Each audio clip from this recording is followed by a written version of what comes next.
দক্ষিণ আমেরিকার দেশ চিলিতে শক্তিশালী 6.1 মাত্রার ভূমিকম্প আঘাত হেনেছে। শুক্রবার এক প্রতিবেদনে তথ্য জানিয়েছে বার্তা সংস্থা রয়টার্স।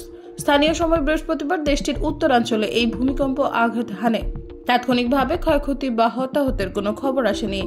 বার্তা সংস্থাটি বলছে, বৃহস্পতিবার চিলির উত্তরাঞ্চলীয় বন্দর নগরী আন্তোফাগাস্তায় 6.1 মাত্রার একটি ভূমিকম্প আঘাত হেনেছে বলে ইউরোপীয় ভূমধ্যসাগরীয় সিসমোলজিক্যাল সেন্টার জানিয়েছে। ভূমিকম্পটির গভীরতা ছিল 104 কিলোমিটার।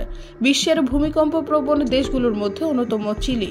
1960 সালে দেশটির দক্ষিণাঞ্চলীয় ভালোদিভিয়া এলাকায় 9.5 মাত্রার সবচেয়ে শক্তিশালী ভূমিকম্প আঘাত হানে। ভয়াবহ সেই ভূমিকম্পে অন্তত 6,000 মানুষের প্রাণহানি হয়।